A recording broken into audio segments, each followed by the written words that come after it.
Okay, I'm just going to give everybody time to come in. And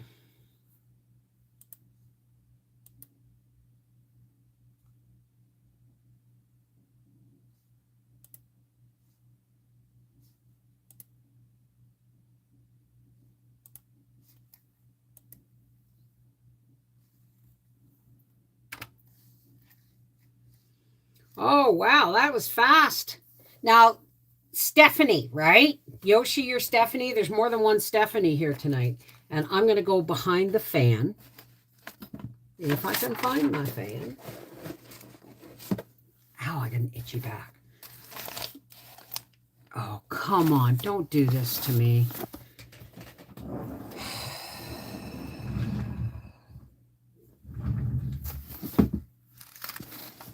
All right, give me a second here. My desk is a horrendous mess.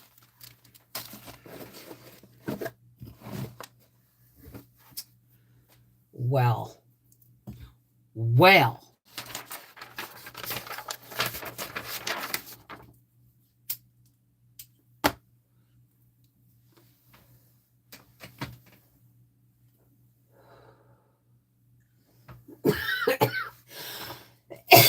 Things are disappearing on me.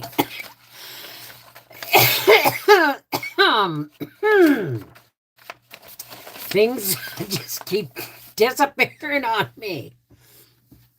All right, hang on a second. I'm going to go to live chat. I'll tilt you for a second here, folks. Let me say hi to everybody. Excuse me. Seashell, aloha, darling. A Celeste Auto Care, Corey C, Freaky Geek, Glory 1958, Aces, Jane Fitton, Joe Mama, Julia Scugia,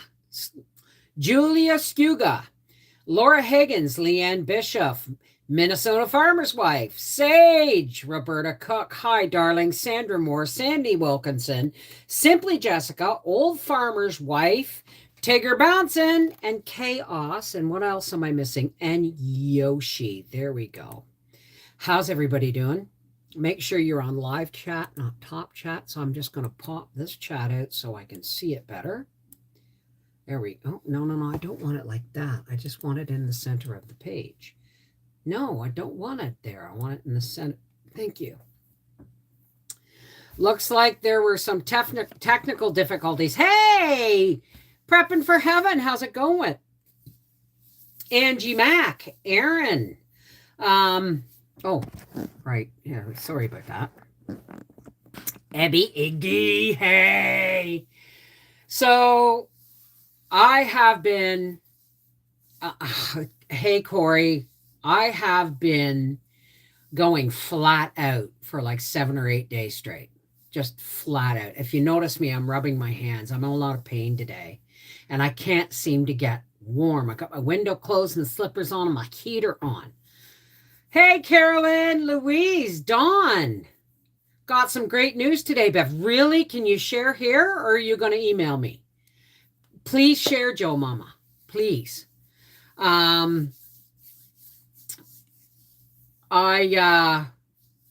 heard my grandbaby's heartbeat today. I'm blaming the weather for my pain. Well, it's gotten cold. And I've been working my butt off because Howie wants me to go to the races, and I want to go to the races with Howie this weekend.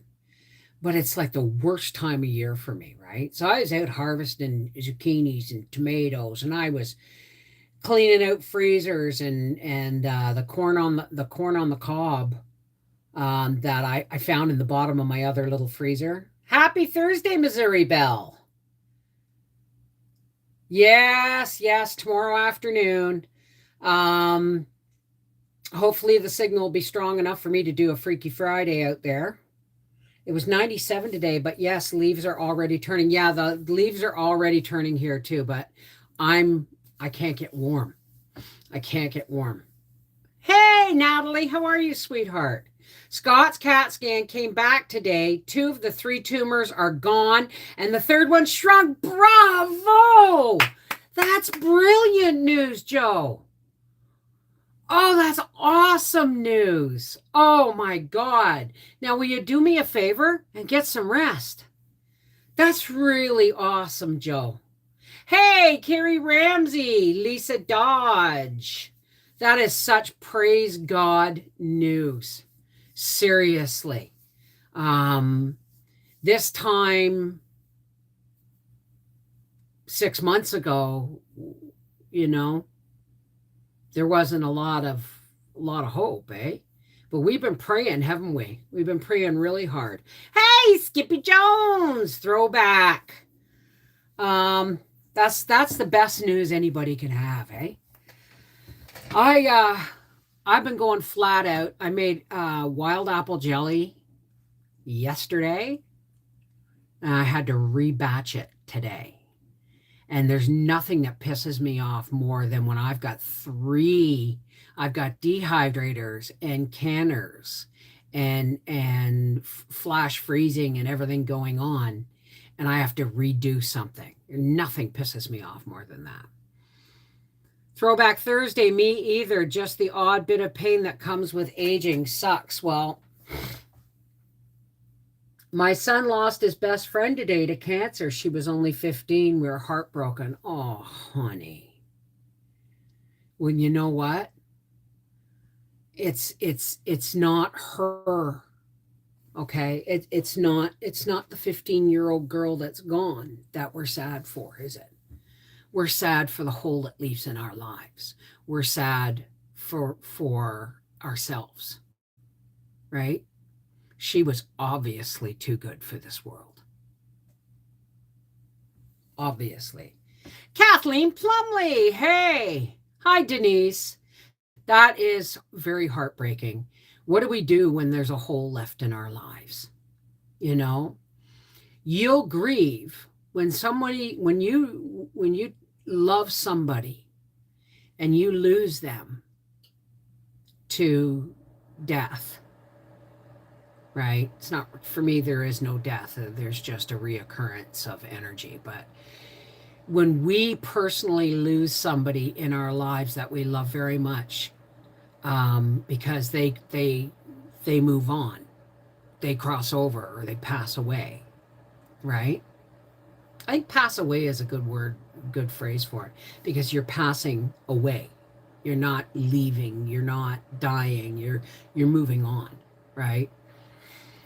But you never quit grieving. It just changes with you. It grows with you. It becomes like an old scar. It becomes like a scar from an old wound. It's always there. It's always a reminder. But you learn to live with the scars until we meet again, right? The pain is, yes, Tony G, the pain is always there. Hi, Critter Lover. Critter Lover Jesse. Is that my Jesse from the racetrack? Because I just put 2 and 2 together. Thank you. Thank you. I mean, hi, Karen Black. Sorry. Critter Lover Jesse, are you my Jesse from the racetrack? There comes a time when you got to remember the good times, not just the fact that a body is not here to hug, or in my case, bug. Oh, well, you know what? You made me think of her, and that's awesome too. I lost my friend. She was 18. Her heart gave out, and still is awful. Well, we can hang on to that stuff because sometimes the pain,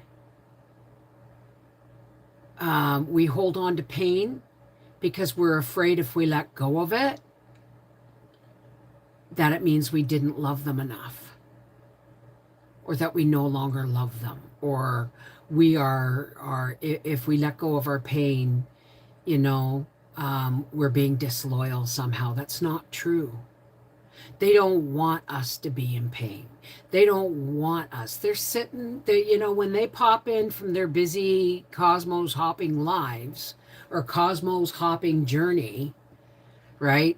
If they look in on us and they see us sad for them, for their passing, they just go, oh, honey, you'll get it. You'll figure it out. They're not even going to be sad for us, right? They just, they just understand that we are human at this point. We're spiritual beings having a human experience. And part of the human experience is grief. But it's also learning how to live with it and how to walk on with it and from, rising from the ashes of our grief. It is not disloyal to go on living. Okay. Hey, Mama Dukes. When I'm walking around and I smell patchouli, it reminds me of her. Patchouli or patchouli? Hey, Cindy Wirtz. Malka. Clint Eastwood movie I've never seen. He's some kind of photography thief.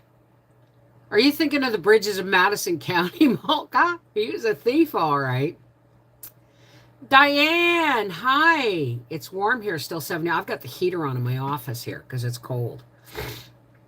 Betty Randall, hey. I'm not knowledgeable, honey. I'm not knowledgeable, Gloria. It's in my experience. Do you Howie and I just have these talks all the time, okay? God forbid if Howie tomorrow, I can't even say it, see? Hi, Sherry Leach. Grief is love with no way to express itself. That's beautifully said. I have lived so long with my husband now. 32 years we've been together. We've been married 29, but we've been together 32 years. And I would stagger. It would stagger me. I don't know how my father survived it. But when you love somebody and you've been this long with them, you either can't stand each other or you've finally gotten comfortable being in each other's presence, comfortable being, because parts of you get removed because they fill, you're like a lock and key. Quite literally, that's the way God built us. Not all of us, apparently. Okay. But we're like a lock and key. When you're in a loving relationship, like a spousal partner relationship for a long time, parts of you get chipped away. The parts of you that they fulfill that you don't need to for yourself anymore. And parts of them get chipped away. The parts that they don't need that anymore that you fulfill. Right? So you quite literally,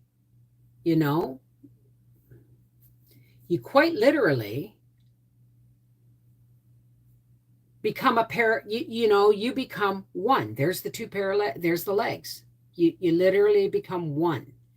And when one is torn away, you're left kind of staggering. And it's not, hey, sweetheart. I'm glad you're here. That's Steffi from Let's Homestead Instead. So you stagger. But if you manage to continue to put one foot in front of the other, the time will come when you realize they've never left. They've only physically left. If Howie passed away, God forbid, if Howie passed away tomorrow, I would stagger. It would be a monumental task to move forward. But I honestly know I could. Because unless I had a heart attack, right? I know I could. Why? Because he would never really leave me, just his physical presence does. I have conversations with him all day long when he's not even here. And I'm not talking about on the phone. I'm talking about, well, that was a stupid thing to do. And I hear Howie in the back of my head going, well, yeah, that could have been better thought out. Or, you know, um, I'll sneeze 3 times and I'll hear him say, bless you. Why? Because we've been together so long and we fit together so well that if his physical presence was gone, I would understand, know, and hear every single response.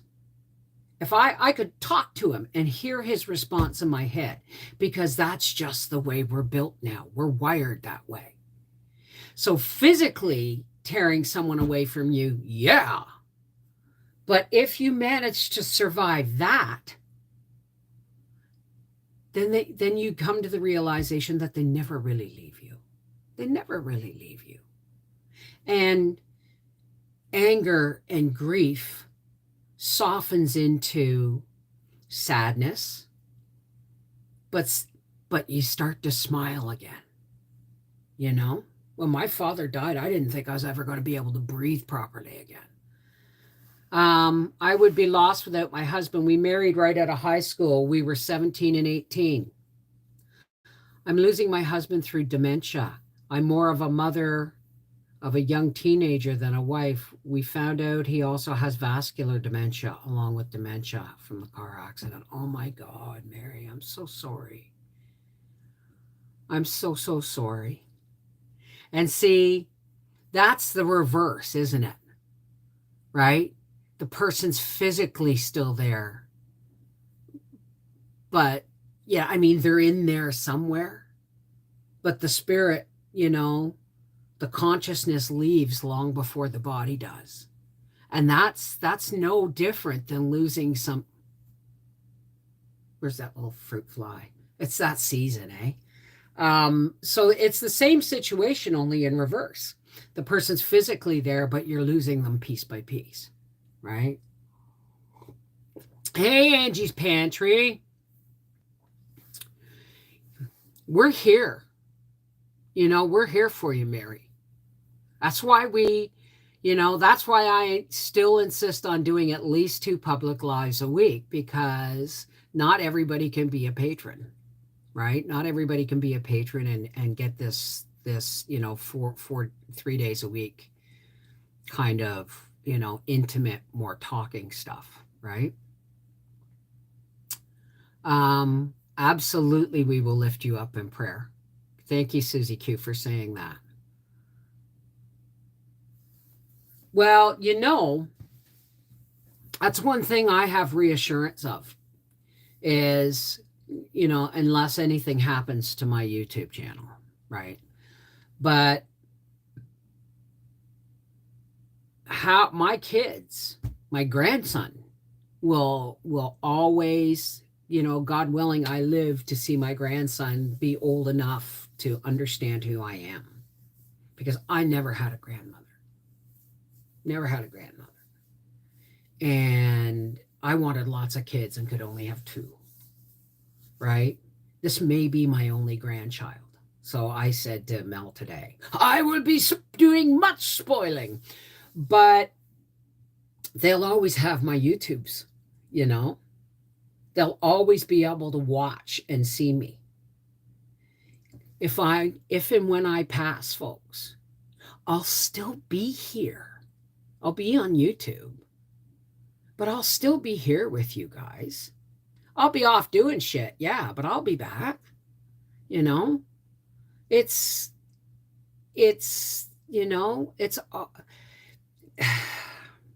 we are only sorrowful for losing, that person in our life,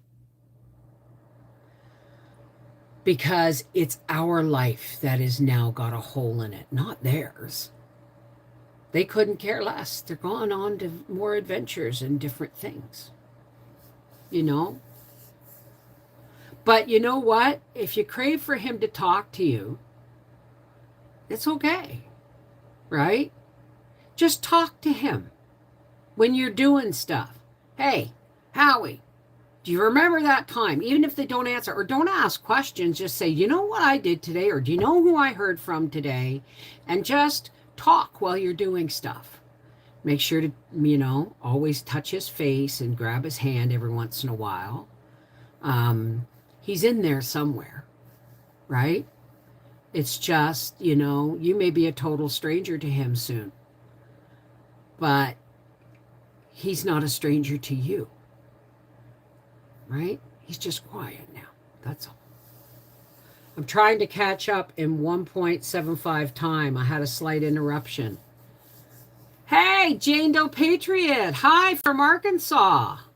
Or hello in Arkansas. I'm in Quebec. I miss my father all the time. We lost him to COVID in 2020, but it was better for him because he was in a lot of pain and had a lot of health issues. Yeah. I'm sorry for your loss, Cindy. A lot of people, never mind. Hi, Donna Rishi. Oh, I still talk to my family. I don't talk to my mom much because I didn't know her as long. My dad, raised me.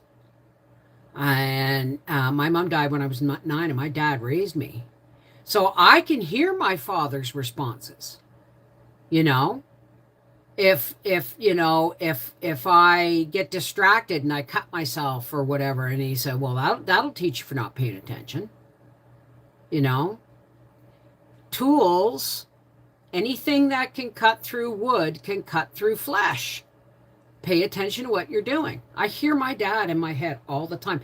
Angie, how are you feeling, sweetheart? Angela Passmore was really sick last night with a tummy bug. Yeah, I would talk to Howard all the time. And I made sure that Howard understood that if anything ever happened to me where I was like in a coma, or I told him, you make sure you touch me. You make sure you talk to me. You make sure you play music for me and watch TV with me, or whatever the case may be, because I'm still in there. Right? Oh, I talk to my family. It's passed on all the time. I talk to my Aunt Jane a lot. Talk to my Aunt Toots when I'm knitting, going, how the hell did you ever do this day after day? He helped me peel a few carrots one day, short attention span. Well, the thing is I think one of the problems with dementia and Alzheimer's is that we try, and because I've had my share of, and I've known people, that just, right, didn't know me anymore. And yet I visited my friend Carolyn, and we had been friends since kindergarten. She lives in Cornwall. And her mother had dementia. God rest her soul, she's passed away now, but I got to see her when I went to how he was doing, getting something in Cornwall, and he dropped me off at Carolyn's, and I had a visit. And her sister and mother came in. And I said, hello, Mrs. Vaders, how's it going? And she says, my God, you've gotten big. I said, it's Bev. I said, she says, I know, next street over. You're still here? She knew who I was. But the thing is we forget that we are, talking to them, playing music, and just reading out loud and all those things, but don't have any expectations on them getting better. Don't have any expectations on their response.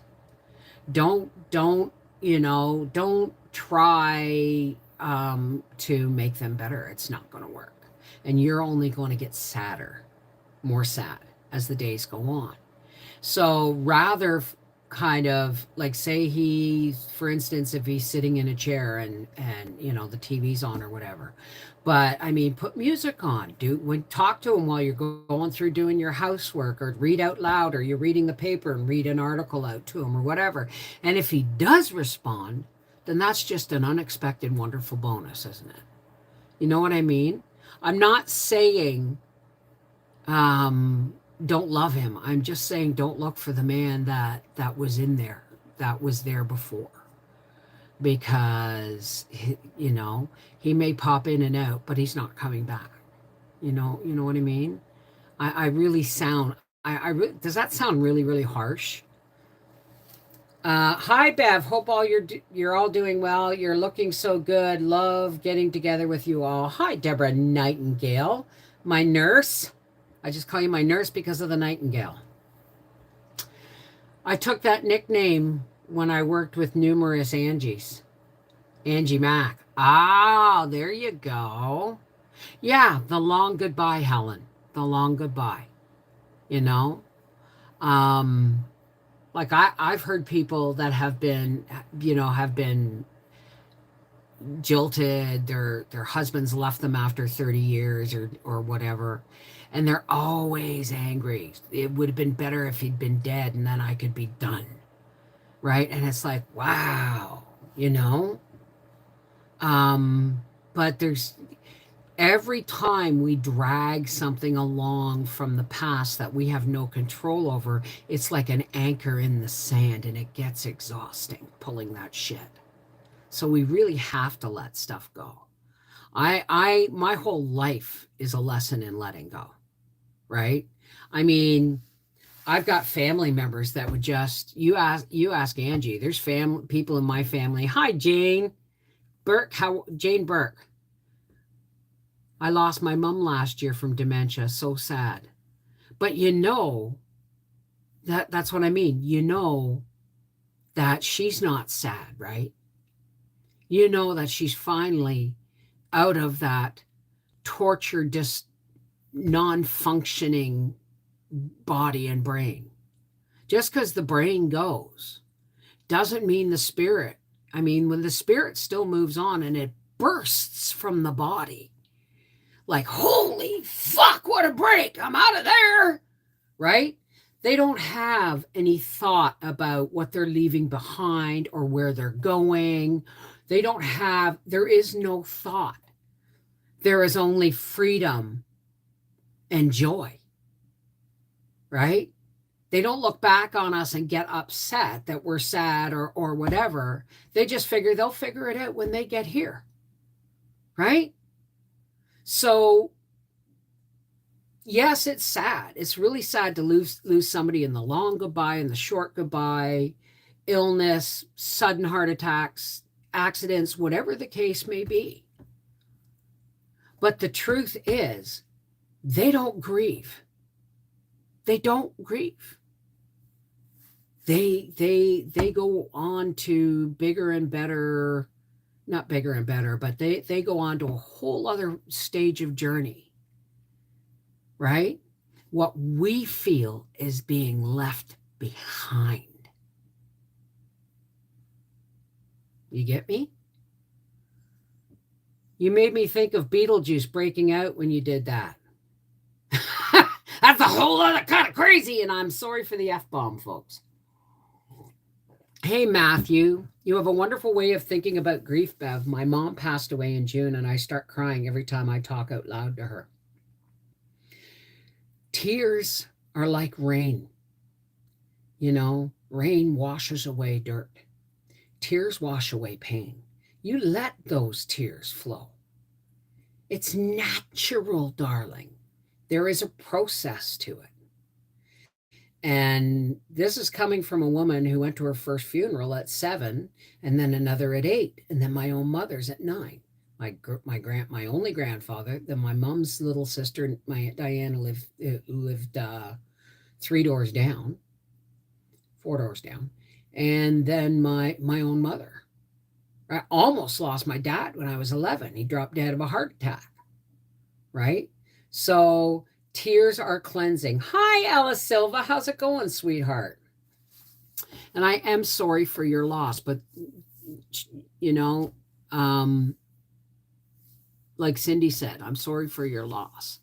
But you got to look at it as it's our loss, not theirs. It's our loss, not theirs. And trust me, when my father passed, I remember having a nightmare about a year and a half before my dad passed away. And I can't remember the nightmare. all I remember was pulling myself out of sleep with a jerk, going, I cannot even look at that right now. I'm still getting over losing mom. Right? It was about a year and a half before my father passed. And when my dad, like I was taking the kids and Howie, and we were going there for our very first Christmas at my dad's. And my dad died in November. And I was so friggin' mad. I was so mad at God that I walked out into the rain and I raged at the sky. And I said, you couldn't even let my kids have one Christmas with their grandfather. You know, I screamed my grief. I now know I bounced my head off a telephone pole 3 or 4 times. Anything to get any other pain than what I was feeling. I could handle anything but that. And I don't even, my sister told me I must have dropped the phone. I didn't realize Arthur was standing at the counter peeling potatoes. Howie came outside, I guess, to get me. I don't even remember where I was, if I was still banging my head off a telephone pole. I don't know. And as we're walking in the house, and I kept saying, I'm okay, honey, I'm okay. Tears pouring down my face and my legs giving out from beneath me. Because my dad was my mountain.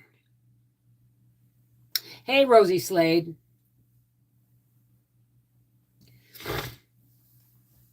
See, I still, but the truth is, that night, as I lay in bed with Howard, and I couldn't stop, the pain, the football in my chest was too huge to breathe around or swallow around or anything. And I said to Howie, I said, how am I ever going to breathe again without this, around this pain? How am I ever going to smile again around this pain? And Howie said, you will, honey.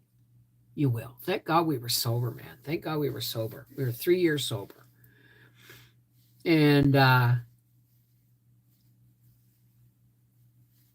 going to tell you, many of you have heard this story. And I talked to God. And I asked God those questions. God, how am I ever going to breathe around this pain? How am I ever going to... It felt like a football in my chest. You know? Like I was choking on it constantly. And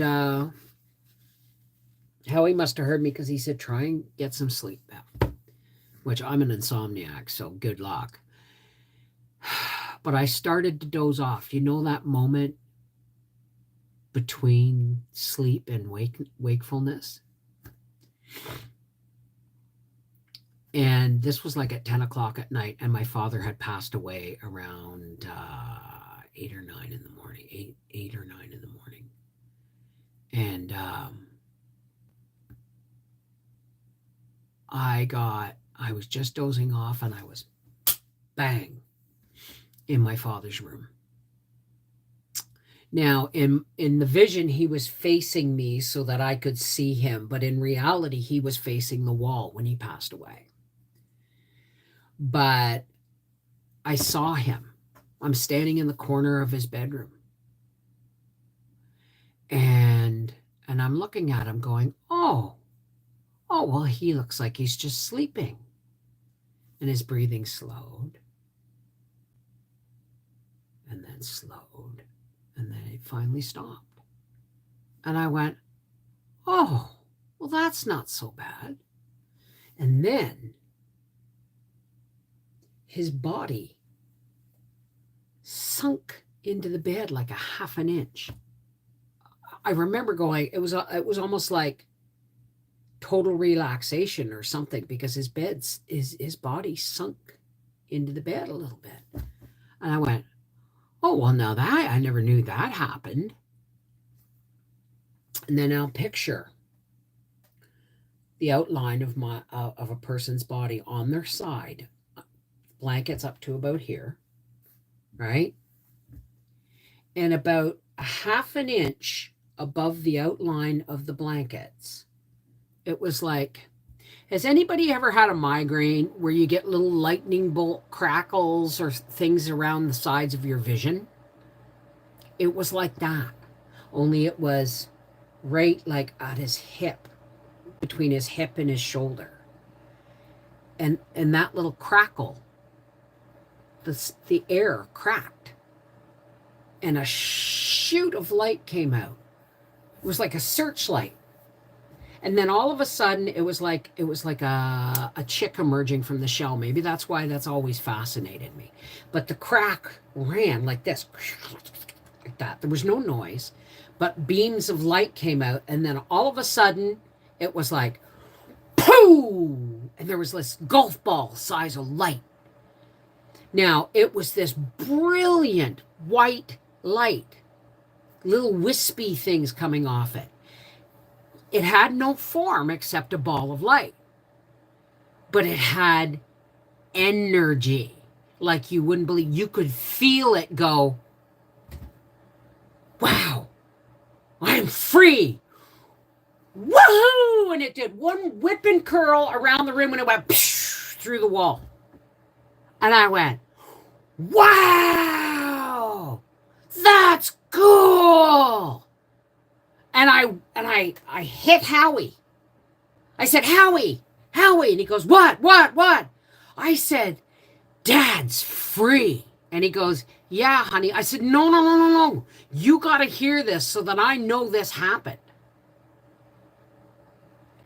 And he sat up and we turned on the light and I lit a cigarette because I was a smoker back then. And I told him everything I saw. And I said, and the one feeling, the absolute pulsing emotion, or we would call it emotion, but the energy that came off that ball of light was absolute joy. Absolute joy. Didn't give a crap that I was standing there. Didn't give a crap about the people it was leaving behind. Nothing. It had done its job. He had done his job. And he was now free. So, I don't know where he went, Karen, but I'll tell you something. I smiled. And we're talking less than 8 hours after I found out he had passed. And I sobbed and I cried and I laughed. Because that old 73-year-old bad heart, bad knees, losing eyesight, losing hearing body could no longer contain the life force within it. See, the life force doesn't die. Just the suit does. Right? Just your body dies. The energy never goes away. It just manifests into something else. When my mom passed away, I was asleep and it was like, zoom. And I sat up and called my brother and he said, he just died. My mom buzzed me on the way out, I think. Yeah. So, energy. This is something we've got to learn. We've got to figure out that energy. Okay, the burning thing that makes us who we are. It's not our heart. It's not our brain. It's not our body. It's our soul. Right? And just because the switch gets turned off, it doesn't mean that the energy's gone. It's just been rerouted. It's gone somewhere else. Energy never dies. It just transmutes or just transmortifies or just, you know what I mean? I like that, life force rather than soul. I must remember that everything has a life force. Everything does have a life force. Do you know what my favorite things like? I love living things. And the more I have worked with living things, like animals, like it was really hard for us to consider butchering our own animals until we gave them love, respect. We gave them the life that they would not have had anywhere else before and when we killed them, dispatched them, we said thank you. And we never butchered them in front of their kin or anything like that, right? So we had to come to terms with life on life's terms and respect it for what it is. So when I say the creator, God, one source of all, I'm talking about the beginning of everything and everyone. The moment that ball of energy, the source, became self-aware. And it started projecting itself out and going, okay, well, okay, these angels are pretty good, but they're not very fun, right? I mean, don't think that we are the only creation out there. We're not alone. We've just been chemically dumbed down so that we can't communicate and we can't see it and we can't fit. Well, some of us can't see it and stuff. It's a lot of work, Rumble Bunny. Well, who's Rumble Bunny? Did I miss the Rumble Bunny? Just finished making an unplanned batch of apple butter because the critters were at our organic apples. I just rebatched my apple jelly because we found some when we were out on Sunday buying a freezer. It was a little freezer, and we're not sure my big one's working yet. But we went by an apple tree that was just, like a stray apple tree on the edge of the road, nobody's property or anything. It wasn't a farm field, nothing. And I said, oh, Howie, get out and pick me some of them. I thought they were crab apples, but it turns out they're kind of, I don't know, they're like a white with a pink cheek, and they've got pink, like red stripes kind of through it. So I handed him a bag out the window, and he picked me up about 3 pounds of apples, made good apple jelly. So statistically, it's almost impossible that we were the only creation of life. Absolutely, Debbie. Hey, Monique, how are you? The last time I saw my dad, he had no clue who I was, but he still had a sparkle in his eye. I have a daughter named Natalie. Yeah, Dad, that's me, over and over again. Well, whether he realized you were you or not, it was very loving. The fact that he would say, I have a daughter, Natalie, knows that in his heart, he has a daughter, and that daughter was you. Even if he didn't understand it was you, he still loved you because he had a daughter, Natalie, even if he couldn't remember her, right? When my mom died, her and my dad, who came down from heaven, came to me before he took her home to heaven. I could feel it within my body, and calmness came to me. I don't have a girlfriend. How I make a girlfriend. Okay, you say that one more time or anything along that, I will block you. This is not a place to cruise for relationships. The only relationships we foster here are family relationships and friendships. Hi, Ellie. I scrub them, cut out any spots and quarter them. I cook them that way, and I use a Foley to grind it. I always knew I was a grinder. It removes all the skins and seeds, but leaves the good stuff, the pectin and all the goodies. I just boiled the apple. I washed them and cut them in half and boiled them. I loved what you said about us being sad. They are in a new place and they don't know our sadness or pain. No, they're gone. I mean, they're there, but our reality, our situation in the universe is no longer the same that they have. They've moved on to another realm, right? Some mirepoix powder. What's mirepoix powder? I love foraging along the road, apple and pear trees. See, I'm having a problem. My pears were good one year, but last year they must not have been ripe. They're falling off the trees and they're too small. And last year when I canned them, they turned bitter and pink. It was really weird. One of my favorite kitchen hacks. Well, you'll have to send me that recipe. Hey, Jimmy S. So I guess what I'm saying is it's okay to be sad, and it's okay to be pissed off at them that they're leaving you or they've left you. And it's okay to grieve, but it's not okay to hold on to the grief because it's all you know or it's all you understand, right? You're not anchoring anybody you down but you. You're dragging the anchor in the sand behind you, not them, right? A combination of dehydrated onions, celery, and carrots grind into a powder. It's a great addition to pretty much everything. Onion. Well, you know what I'm going to do is my celery is not doing well. It's a lot of it's hollow, and he was only 73 years old. That was my dad too, 73. Mary Cook, our community group maps all of the foraging sources each season so nothing goes to waste. Wow. I never thought about, I'm not on Facebook anymore.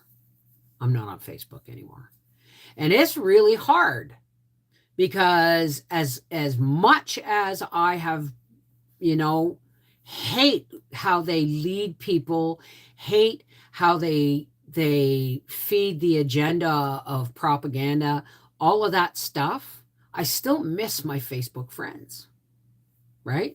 I still miss you guys. I still find myself wanting to take a picture and post it. Well, there's nowhere to post it because Gab is not allowed on Android. More censorship. That's okay, Malka. I'm still here. My GPA had dementia, ate chocolate every day of his life. I took him some in the home and he said, "That's the best thing I ever tasted, honey." That was the last time I saw him before he passed. Well, there you go. What a sweet thing to do. So I don't know why we fear it so much. It's not like it's really unknown because we are all born here, but we didn't originate here. Think about it that way. We did not, I'll guarantee. Well, I'll tell you, this planet that's being so badly destroyed, and I'm not talking about climate change and environmental agendas that the government's pushing, because they don't push shit without an agenda of their own. So don't buy into that crap, okay? And don't tell me they can't manipulate the weather, because they can. But it's the great unknown, isn't it? Right? Death, the big sleep. Well, it's not a big sleep. Apparently, it's a big party. Woohoo! I'm out of here! So I've learned not to fear it. The only thing I fear is how it's going to happen, because there's two ways I do not want to go. And I won't even talk about them. I won't give them that energy. All right, Tigger. Love you, sweetheart. Mwah! A website? No, I'm on Gab. I don't have time for websites, guys. I don't have time to build any more than I'm already doing. I'm a one-arm paper hanger and with one leg in an ass-kicking contest at a decorating show. I'm not afraid of death. It's the process that's frightening. Well, the thing is in the end, it comes for us all. It comes to us all. And at the very last moment, there is no fear. There is only peace. You know what I mean? No fear, Bev. It cuts out, there's no pain. Hey, May Motorola. Well, that's a cool name. Manoy Nell Vlog. Good morning from the Philippines. Hi. So, do I even get the cards out? Is anybody going to be? Maybe I'll just do a few energy oracle cards. And this one. And let's do, I don't even know what this deck is called. Isn't that funny? I'm losing shit. Oh, and I'm losing shit. I tell you, I'm sorry. I'm going to stop swearing. My brand new can opener, I was so happy because now I could open jars. It's gone missing. I had to buy a new knife sharpener. That thing's going to be strapped to my thigh, my knife sharpener at this time of years. Would it be selfish to ask us all to win the lottery? No. But what happened if we all won the lottery? We'd all get a third of a cent or something. Because there's more of us than there is money. Than there is in any prize, right? Hey, Sid Vlogs Music. Hello. Good morning from the Philippines. What's good for chest congestion? Depends. How bad is the chest congestion? I'm going to say eucalyptus oil. When you sleep, put some on your chest. Camphorated oil or a camphor block. But you don't want to stop coughing. So you drink lots and lots of clear fluids, lots of water, clear tea with honey, lemon, ginger, right? Honey, lemon, ginger in hot tea. Inhale it, drink, drink, drink. Why? Because we think if our lungs are filling up with fluid that we don't want to add more fluid. Well, yes, we do. Why? Because the crud in your chest needs to break up and it's a little more solid than it is fluid. And if you add fluids, it will lubricate it, break it up, and help it to come out. So, steam, chest congestion, it all depends on how severe it is. Mullein is good for the lungs, so is sage. Speaking of sage, we've been here almost an hour, so I'm going to have to go to bed. So I've got editing to do, and I've got so many more things I have to do before tomorrow. Like Howie will be home at 2:00. Let's go. Right? So I've got to finish my work. I could stay home and work all weekend and not miss a beat, but I mean, Howie's missing me at the track. Smoke with the sacred white sage. Please cleanse all negativity, all ill intent. Help us to be open to the joy of all in the circle of life and raise our prayers, our love, and our hopes and wishes on your smoke to the Creator. Okay.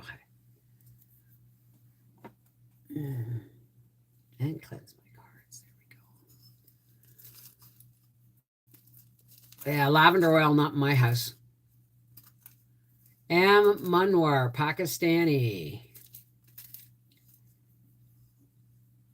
Well, sage and mullein together the smoke can actually help clear your lungs. Right? Like everyone says, oh, like my doctor said, oh, are you having any side effects from the marijuana? I went, aside from the munchies? And she went, well, lung problems. I said, Doc, I smoked over 60 cigarettes a day for 26 years. Okay, not 26 years, probably 20 out of those 26 years. I smoked for 26 years. And I said, my marijuana is organically grown and there's no, it's organically grown. It's homegrown organic medication. And I smoke 2 a day, 3 if the pain's really bad. So I know I lost some people as soon as I pulled the cards out, and that's okay. There is no judgment. I love this conversation tonight. I thank God for allowing me to be a nurse. I love my job. I work with special needs kids, and my primary patient is nonverbal, but he communicates with me. Do you know what, Jimmy S? people think that people who are autistic or schizophrenic or people that have mental illnesses or are we don't call them handicapped. What's the correct term? Special needs people, okay? They are some of the most amazing creatures that God ever created, especially nonverbal. I call our pets God's nanny cams. But in every special needs person, every person that has schizophrenia, these are actually all normal things. Not normal. These are things, these are states of being that we were supposed to live with. We were supposed to learn how to live with, not have medicated out of us. See, instead of medicating us to make us more normal, we should be being listened to. I say we because I've been on antidepressant medication for 30 years. And now I can't go off of it. I would have a side that would melt my brain. It would, because for 30 years, whatever was wrong or different about me got medicated out of me. And it's taken me many, many, many years to get back to a state of spiritual centeredness. I'm not always centered, but the balance, there's a balance to life, right? So,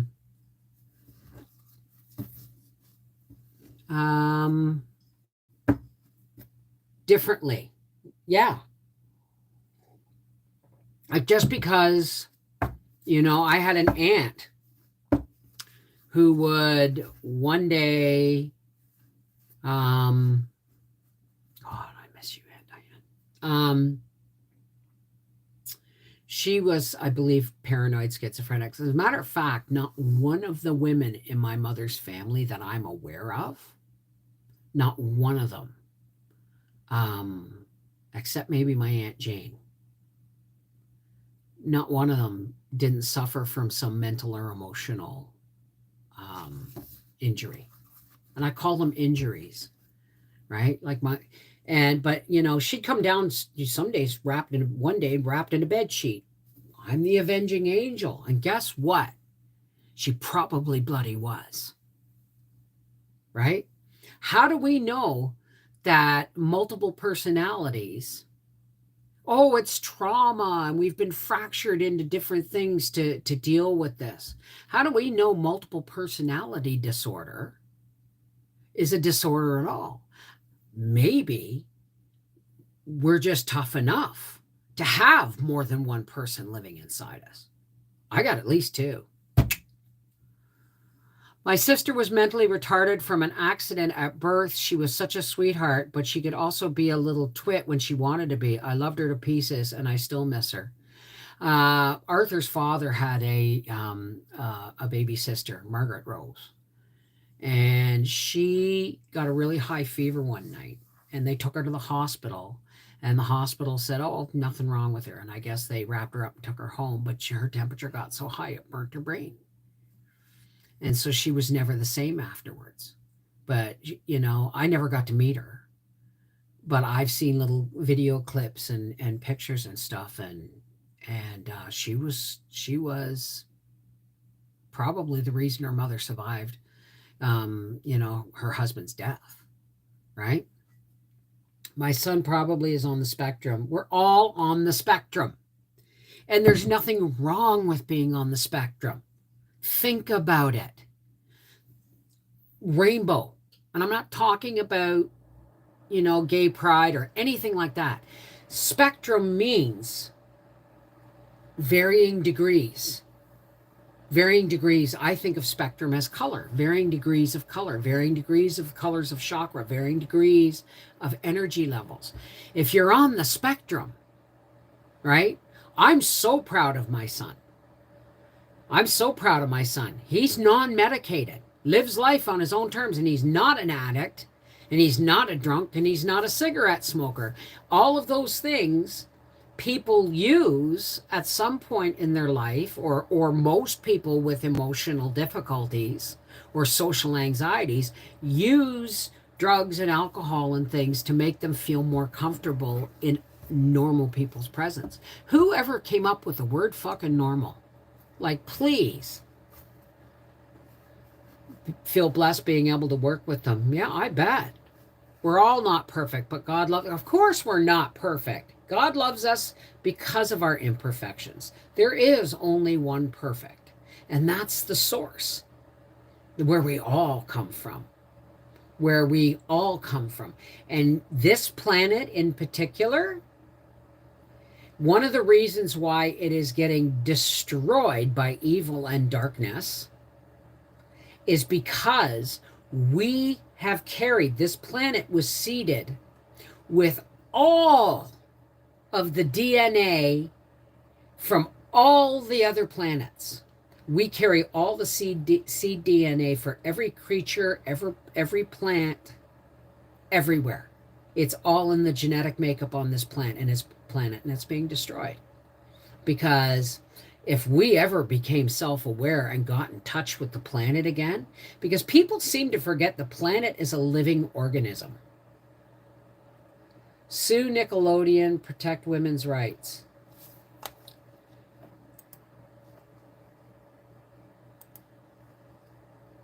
There you go. Bye-bye now. Oh, shoot. So, let me pop my chat back out because I'm going to have to leave soon. If we all... Hey, Huffy Prepper! If we all ever became self-aware enough, this is why we're being so badly and heavily censored. Because the internet made distance not an issue anymore. People all over the world can now communicate. This is why we're being so heavily censored. Because they don't want us to understand just how powerful we are when we connect. We are the energy. And they've been trying to stomp that out for a really long time. Anybody who is, and I don't care about the new buzzword woke, okay? But anybody who is aware enough that the planet is a living organism, we don't own it. We live here by the grace of this planet, by the grace of God and this planet. And we treat it like it's a doormat, that it can be carved up and distributed and there's animals dropping on the extinction list, hundreds a day. While we go on to Facebook and allow Mark Zuckerberg tell us what's right and wrong. Right? I think Ravi is another one. Well, we all get, hang on a second. There we go. We all, I mean, it happens, right? Yeah, it happens. So I guess what I'm trying to say is,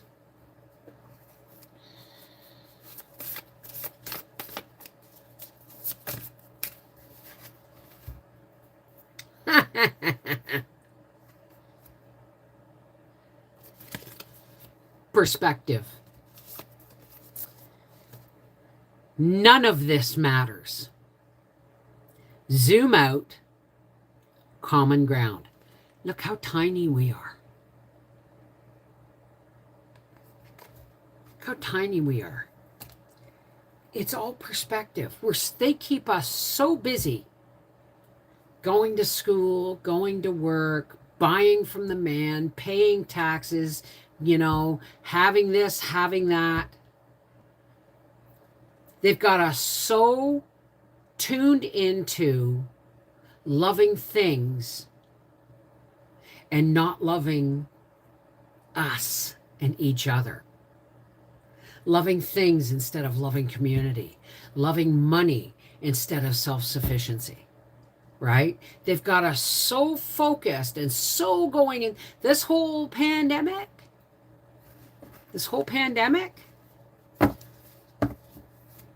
was just a playground for them.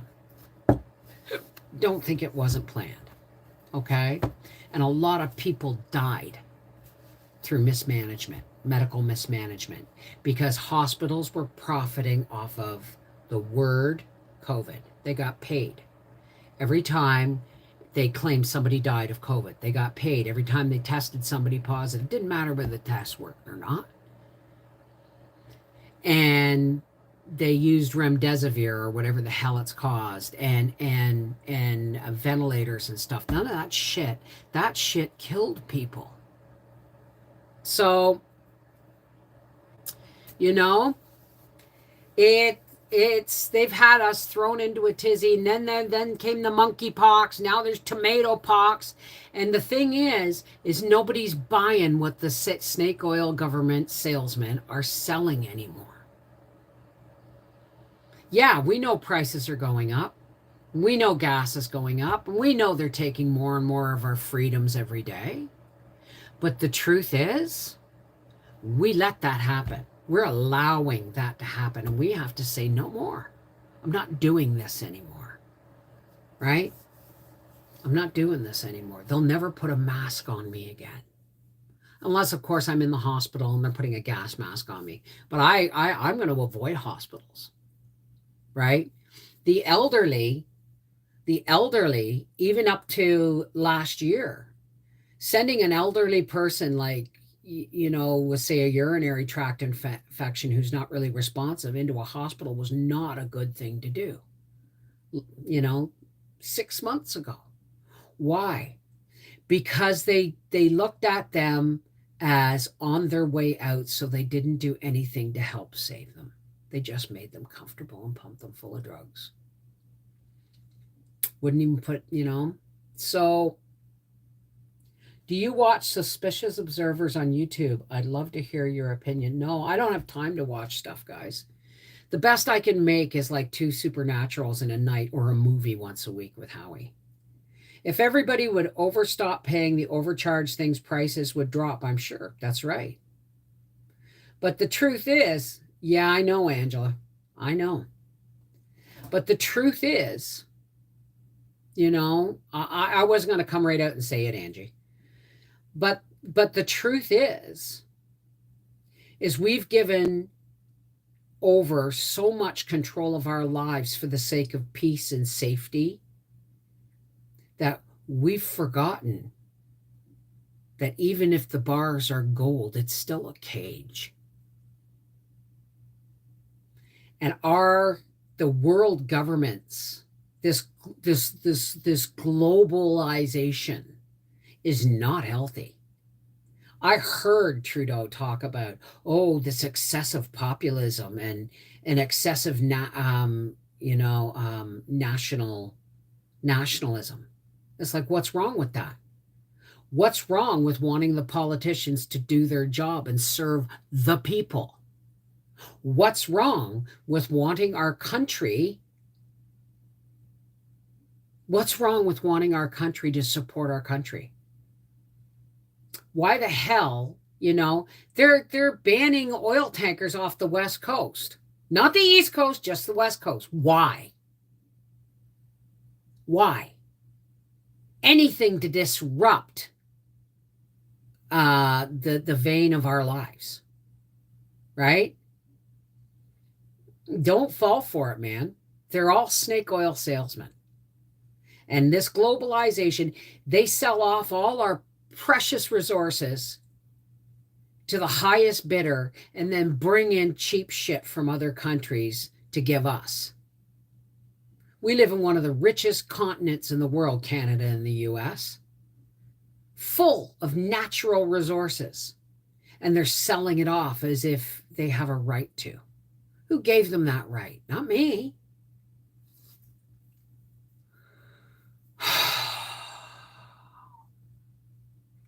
I'm just saying, we got to stop acting as if this is okay. And we got to stop thinking there's nothing we can do about it, because there's everything we can do about it. We can say no, no more.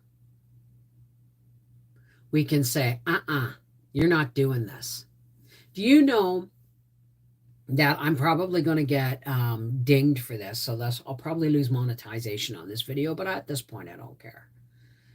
Did you know that, the arrival there's an app on your phone that when you arrive back in Canada, if you're a Canadian citizen and you've gone away and you arrive back in Canada, they want you to, go for a COVID test and to log in that you've arrived, and it gives all your medical details and all that shit. You don't have to do any of that. Do you want to know why? Because I did the research. All right.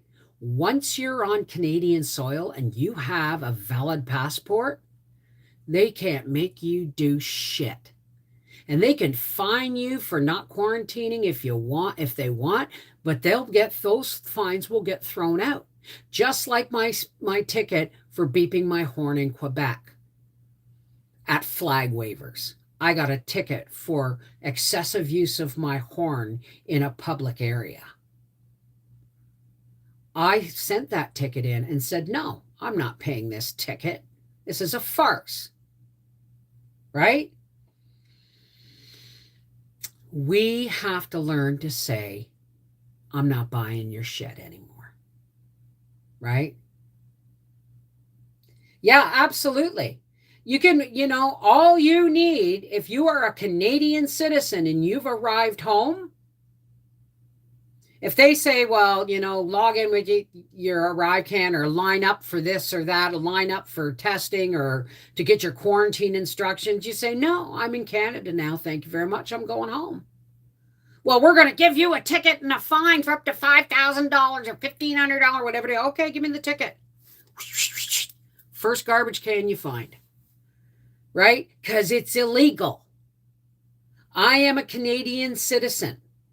And when I come home, I have a right to be here, says my passport. Why are our passport offices, people who applied in February are still not getting their passports? Do you think it's just a backlog? Or do you honestly think they're making it difficult to get a passport now or to update your passport now? Why? Because your passport is the only thing you need to have to be in this country. Without ID, who they'd give it? Exactly. Right? Exactly. Like I just read this blog on a guy who came home from Canada, and by the time he figured out what they were doing, go here, pull over, go there. Did you use your ArriveCan app? No. Okay, well, pull over. Now they're going over his car like he's a thief, when he was actually honest with them. So then he had to go into this office, and they asked for his driver's license and his passport. And he said, no, I'd like those back now. Well, no, right? You've got to do this, and you haven't done that, and you haven't complied. And he said, where is it that I have to comply? Right, give me the fine. How are they going to find you? It's your driver's license and your passport's not. You know what I mean? It's like your passport doesn't have an address on it. Do you know why? Because you don't need your address on it. You're a Canadian citizen. Worst thing Bev has done is beep her horn. Exactly. And on 9/11, and this month on the 11th, I really hope, because everybody's suppressing the information, there is a convoy going from the East Coast all the way, I believe it's to BC or Alberta. It's one or the other. And they're going to the headquarters, I believe. I shared it on Facebook, but I can't share it anymore on Facebook because I'm not there anymore. But they are they're doing everything by the law. And they're going with a petition to the head of the mounted police, And they're going to ask to have the government officials arrested for infringing on our rights as Canadians. Alberta, biggest convoy ever. So if nothing else, and the reason they picked September 11th is because it's 9/11. Our country is like, look what they're doing in the Netherlands and in Germany and stuff to the farmers. You know, they're arresting farmers. They're telling they're telling people they can't sell their own produce from their farm. They're starting to attack Amish farmers in the US, saying you can't sell milk, you can't sell this, you can't sell that. Right? Amish guy says, do you know why you never hear of any Amish people dying of COVID? Because they don't have the internet. Oh, one girl, Linda World. I love you too. Scorpion Queen, hi. No, I didn't pay the ticket. Where is it? I sent it back, and I kept my copy somewhere. I really should have framed it. I'm going to frame it. But, no, I sent it back and said, I will not plead guilty. I will not plead at all. I said that. I will not plead at all. All I was doing was beeping my horn at a friendly person who was waving a flag at me. And it got thrown out. Why? Because it's been over 6 months. After 6 months, it has to be thrown out. They're putting booths on delivery trucks. What do you mean booths? I don't understand what booths on delivery trucks mean.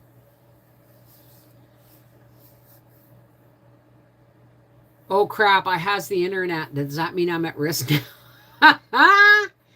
Moved forward. I lost my dad my first semester of nursing school. He was the driving being. This has molded me into my nursing life. I lost my mom in 2020, not from the pan crap. She broke a hip. So, I mean, wheel locks. You mean like clamps? Well, the thing is, folks, many people have forgotten what it means to be free. Free doesn't mean, you can do whatever you want. Freedom means the responsibility to hold governments accountable because they're supposed to work for us. So it's time we started holding things accountable. For instance, I am going to be writing to my municipal office and asking for this new bylaw. I want a copy of the new bylaw that says they can charge me $5,000 if I don't pump my septic every 2 years. I'm pretty sure that what it means is if my septic breaks down and pollutes the surrounding property, I can be fined $5,000 plus have to put in a new tank system. Now, I have a weeping bed. I don't want a tank system because they have to be pumped more often. So it's in my best interest to keep my septic in prime working order, which I do. So what right is it for the municipality to legislate fucking common sense? Hi, Muriel. Yes, it can, Monique. And that's why this whole start using cash again, people. I mean, people don't see how fast this shit is coming. They've got us so used to swiping our cards or tapping our cards that it wasn't until I was in Walmart without a cashier and at a self-checkout machine that wouldn't take cash that I realized how fast things had gone. I mean, people who work in these stores are not even aware that they're losing their jobs, and they're happy about it. Oh, no, said the woman in Costco. I saw the self-checkouts and I said, you do realize you're going to be out of a job. Oh, no, this just puts more people on the floor to help you. I said, uh-huh, you've been to a Walmart lately? They are all self-checkouts now. And the machine I was on did not take cash. And asked, does that mean everything is free now? Yeah, right. Yeah, Starbucks is going cash free. Well, I've never liked Starbucks anyway. Anybody goes cash free, then like this is what I'm working on. I'm working on building more relationships like my friend Steffi from Let's Homestead Instead.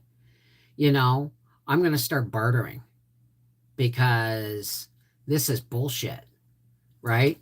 This is, this is crap that cash is going to be useless. You know why they want cash to be useless? Because they can track it if our money's digital. They can follow everything. So change is always perceived as a threat. Are you talking about the change of going into a digital age? Let me tell you what they're planning. You listen to Klaus Schwab. Do yourself a favor. Make him rich. Buy his books. And you will see exactly what they have planned for us. Hell, Agenda 21, they almost had us. They almost had us with Agenda 21. Now Agenda 2030 is you will own nothing and be happy. Right? If that's change, no, I don't want anything to do with it. Right? Fought too hard for where I am today. And I'll be butched if I will let anybody tell me, like I had one woman, I said, why? I had school taxes to pay. And I phoned that office and I said, why the hell do I pay school taxes? I don't have kids in school anymore. Well, you have to pay them. It's the law. I said, really? What law is that? Madame, if you don't pay your school taxes, we can seize your house. Oh, for God's sakes.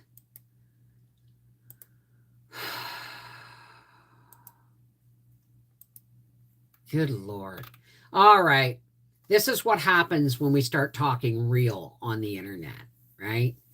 In come the robobots. But let me tell you that what Klaus Schwab and his world elite cronies have in store, guys like, I don't know, Bill Gates, right? Is they want to merge digital ID with digital currency with digital nanotech in our bodies.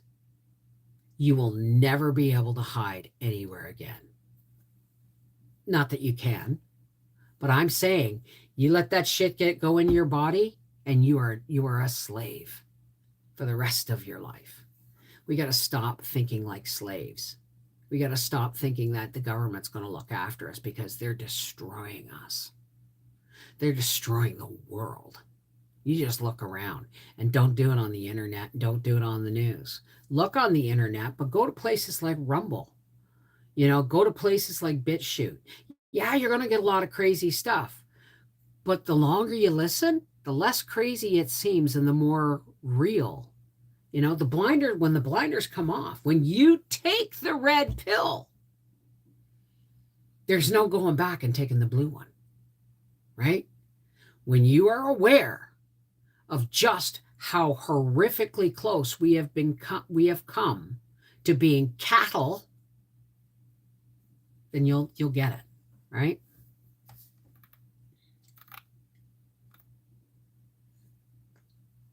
What is endgame? Tell Grampus I said, hi, I'll catch you later. Okay. Well, the thing is, my banking app now shows my monthly carbon footprint. They'll use the green agenda to bring in the social credit system. Well, that's why, people have come on here saying, oh, I go into Walmart and as long I can walk out of the store with $900 some worth of stuff and they won't stop me. Walmart I don't know about here in Canada, but Walmart has face recognition technology. And they're going to use those people and that footage for saying, well, this is why we have to, this is why we have to do more. People are just walking out of the store with stuff. When in reality, the store attendants are told that if they try and stop those people, they'll be fired. Yeah, absolutely. Hey, yeah, absolutely. Right? There's only one way this works. Honesty, open-mindedness, and willingness to see the truth, no matter how horrific it is sometimes, and to accept it. How do we do it? Honesty, open-mindedness, and willingness. It's that simple. HOW, honesty, open-mindedness, and willingness. Willingness to have an open mind and to be honest with our feelings, honest with the truth when we see it. We've been so led down the merry path of commercials and blah, blah, blah, win, win, win. Use this will be easier. Life will be easier if you just, I haven't used my dishwasher in over a month. Why? Because I'm just tired of things that actually take more work when they're supposed to make my life easier. Washing dishes is not difficult. I've hated it my whole life, but I do it every day now. If they put locks on the buggies in Michigan, when you go out the door, the wheel locks up. Oh, the buggies in the parking lots. Oh, right. I was self-checking and tags got tangled and the whole machine shut down until an employee came over to make sure I wasn't stealing. Those machines are smarter than the shopper. I'm scared to have an open mind. Things might fall out. Well, only the useless shit will fall out. So think of your head, your brain as a filing cabinet. New stuff goes in, shit you haven't used in over a year goes right out the back. We've exchanged our freedom for a false sense of security. Absolutely. But freedom is still here. We just got to want it. 111. All right, guys, I've been here for an hour and 27 minutes, and I'm going to do a prayer now, and that's okay if you don't want to stay. There's no judgment if you don't want to stay. This is just where we drop the walls of religion, drop the trappings of religion, and we join our hearts. You connect to your faith, and I'll connect to mine, and we join hearts and hands, and we pray. We pray to give us the strength to go forward. We pray for all of those people who don't understand what's happening, right? Thank you, Night Owl. Happy to have shared some time with one another in a positive way. You have a good time. Well, I'm going to draw one more card for everybody. And this is The Universe Has Your Back. And there's two cards that flipped out here. Instead of praying for an outcome, I pray for the highest good of all. That's keeping an open mind. And when I lean on the faith of the universe, peace becomes real. Does anybody need me to repeat these? Instead of praying for an outcome, I pray for the highest good of all. May we all do that. And when I lean on faith of the universe, peace becomes real. Hey, Caden. So, for all those who care to, please help me close with some spiritual nourishment that we sometimes come together just for this. You don't have to stay if you don't want to. If that's not your shtick, it's okay. All right? But let's join hearts and hands, and let's do some deep cleansing breaths, okay?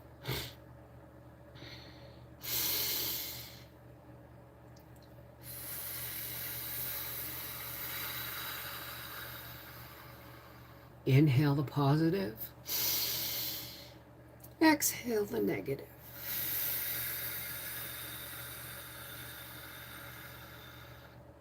Inhale the light. Exhale the darkness and shadow. Hey, God, one source and creator of everything. How's it going? God, we may not all believe the same things, but we all want the same things. The right to live in peace and joy without being interfered with. God, we ask you, we're going to lift up all those people that are alone and in pain and confused, or just have no idea about what's happening in the world. We lift them up to you, God, because we know those are the volunteers, and there is nothing we can do but hold them up to you to love. But God, we ask that as we go into these troubled times, that your light, the light of your love, like parting of the Red Sea, that the light of your love parts the darkness. And as long as we go forward on the path in your light, the darkness can never touch us. It will try, it will taunt, it will tease, it will take a nugget of truth and torment you with it. But as long as we keep our eyes on your light and your love, God, we can continue to put one step, one foot in front of the other as we walk towards you. Some days the steps are going to be painful. Some days it's all we can do to put one foot in front of the other. But we trust in the light of your love, God. May we always understand that illumination is very much like a revelation. Illumination and the light of your love, God, will part the thickest of fogs and the darkest of nights. So thank you, God. Thank you for giving us the light of your love to shine by as we go forward.